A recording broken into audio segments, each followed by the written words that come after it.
एक पढ़ा लिखा बेरोजगार नौजवान सुबह जागा और अपना बटुआ खोलकर देखा।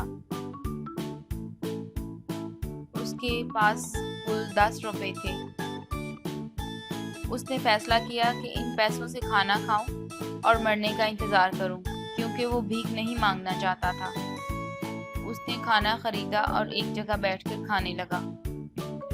तो एक बुजुर्ग 2 बच्चों के साथ इसके पास आया और खाने का सवाल किया कि इन्होंने 1 हफ्ते से कुछ नहीं खाया। उसने उनकी तरफ देखा।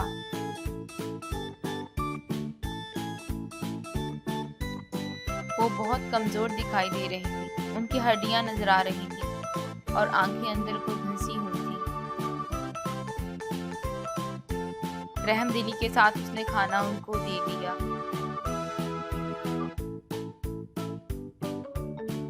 बूढ़े आदमी और बच्चों ने दुआ की कि अल्लाह इस पर रहम और इसे कामयाब कर, और फिर इसे एक पुराना सिक्का दिया। नौजवान ने इन्हें कहा, मुझे सिर्फ दुआओं की ज़रूरत है।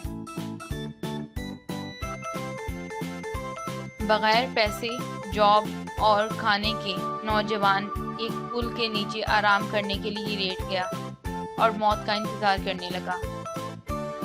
वो सोने ही वाला था कि उसने ज़मीन पर एक पुराना अखबार पड़ा देखा। उसने उसे उठाया और इश्तिहार पढ़ने लगा। उसमें लिखा था कि जिनके पास पुराने सिक्के हैं वो फलां एड्रेस पर पहुंचे। वो भी उस बुजुर्ग का दिया हुआ सिक्का लेकर वहां चल दिया।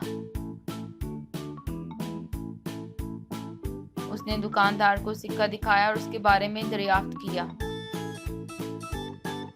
दुकानदार ने इसे एक किताब दिखाई और उसमें मौजूद एक तस्वीर दिखाई।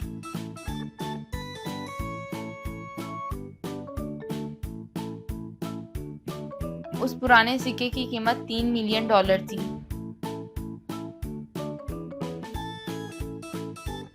एक घंटे बाद जब दुकानदार ने इस $3 मिलियन का बैंक ड्राफ्ट दिया तो नौजवान की खुशी का ठिकाना ना रहा। उसने वो बैंक ड्राफ्ट लिया और बुजुर्ग और बच्चों की तलाश में चल दिया।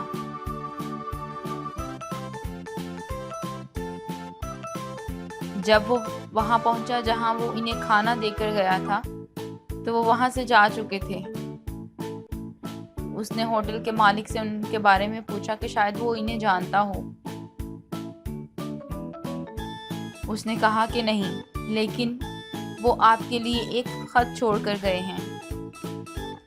उसने जल्दी से इसे खोला कि शायद इससे इनका पता मिल जाए, लेकिन खत में लिखा था कि आपने हमें सब कुछ दे दिया और बदले में हमने आपको सिक्का दिया, आसमान के मेज़बान की तरफ से।